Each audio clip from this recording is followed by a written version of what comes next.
Now, I'm going to jump to the character discussion because this is my system. There are lots of systems, and there's a joke that if you want a really horrible film, put 3 producers in the room because they all have a great film and they're all going to get in there. And I've done that. I've done co-productions, and everybody blames international co-productions for being unsuccessful because of cultural reasons. I would just say, hey, it's ego. But okay, this is a system that is not rigid, but it works for me. In any story or documentary, you're going to have various people that help you tell the story. One goal for most documentarians is to have the least amount of narration possible. That's a little tough when you're telling something that's 200 years old. You're going to end up with authors and narrators. But that's okay. You still can follow this system. An A character is a primary voice in the doc, in the story. If you're lucky, like that one, or some other ones that you could see on that, they might have been there, involved, an actual, not necessarily a witness. I'm sorry, I'm going to use that word later. But, actually, somehow it's their story in some way. Sometimes that's much more right down to the thing. I have one on, I don't know if you know the City of Yuma flight story, where these 2 guys in 1951, I think it was, decided they were going to pull the air base out of Yuma. And I said, how are we going to save this? This is going to really wreck the town. So these 2 guys decided to take a plane up and try to break the flight endurance record, the international flight. And they flew around in circles. 3 failures, finally got up there, and they did it. I don't know how many, it was like 10,000 hours. And they would, they would refuel it, and I have that story, but they would refuel it by driving a 1952 Dodge or something right next to it, convertible, and then hand up fuel tank and food and little baggies and stuff, and there's a whole scene about that. Everybody asks us what we did with that, That's what the guy said, and he said, we of course went over the California border.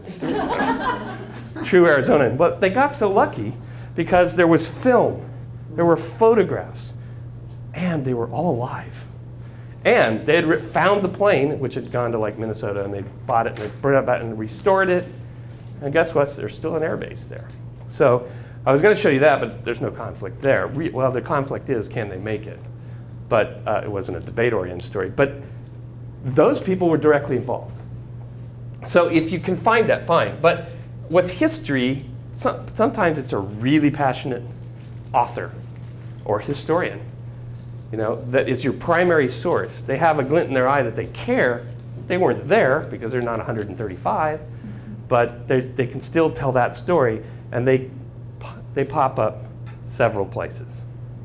Your B characters may be also historians or authors, or a relative, or somebody that is tangentially part of the story and can deliver bits where you need it.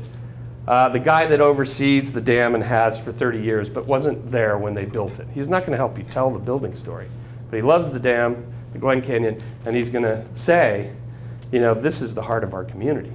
We look at this dam, and this is, which is true because Page wasn't there before they built the dam.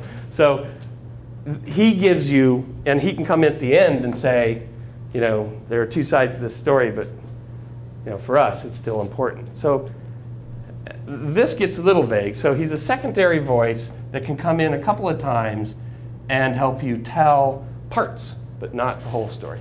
And then lastly would be a C character. Sometimes you need him, sometimes you don't. That's the guy that you just happen to find that pushed the thing that blew up the first rock to build the dam. And then he went home. But you found him, and you're thinking, here I have this film of the rock blowing up and all this stuff. It might be fun to have someone come in and say, yeah, I remember that day. It was really loud. Do you have anything else to say? No. You're a C character. Thank you very much. But it gives you a nice little, bright moment, and they only enter one scene. There's a film we just watched on kids in India that are born into brothels, actually. And so my students, on their midterm, I asked them, tell me about A, B's, and C's and give me examples from the docs we watched. And all of them chose the same one, where there's a guy, they were trying to get one of the kids who turned out to be, they were training them how to be photographers. Really good, and he wanted to go to this show in Amsterdam and display his photographs, and they couldn't get a visa. So the visa guy, which they went back 3 times during one scene, became a C character. He was absolutely necessary. He had nothing to do with this kid's life except for right there. But to get him in there, and he finally goes, Ksh. So it's not necessarily a level of importance, because that scene without that guy is, again, fairly boring. But he doesn't tell the story.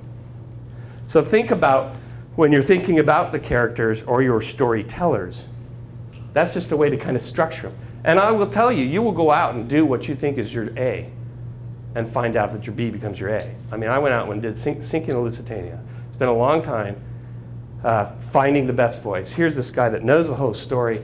He's at the Mariners Museum in Norfolk, Virginia. Flew all the way to the East Coast. They have a sister ship model about 13 feet long, beautiful, in a glass case, the Mauritania. Lit it up, put it behind him. It was the best thing. It just looked so great. I cut him from the dock. He tanked. He sweated. He couldn't conjugate a verb. And believe me, I was sweating too. But he had told me that there was a guy that could tell the German side of the story up at the Smithsonian. So I thought, oh good, I'll get my B character. He can tell that. No, it turns out this guy was great. He said everything. So he suddenly became my primary. And I didn't know that until I got back. So those things are interchangeable. Don't get locked into it. I'm going to talk quickly about, and that's the way, again, to personalize it. Let them tell the story if you can. You know, I've gone into so many docs and decided I'm going to tell this with just voices. And then in the end, I end up putting narration in. You don't have to use narration as transitional devices. The other thing you can do that is really works well is text on screen.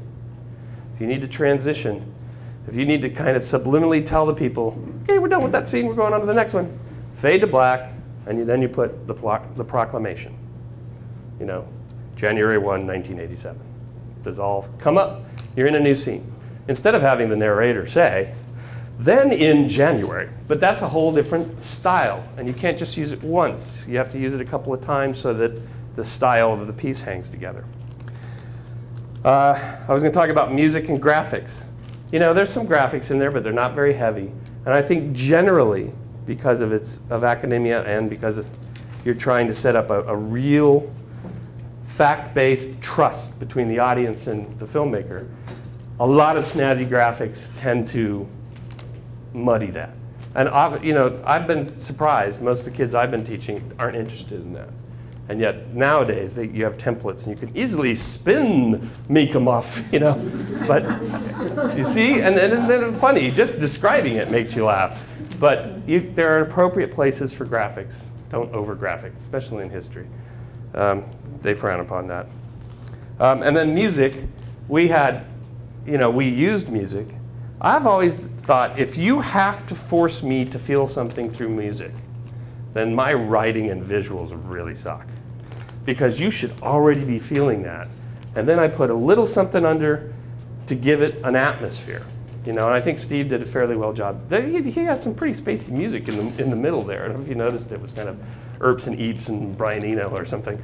But it worked because it had a sense of dilemma. You don't want to, you know, boom, boom. That's a little heavy.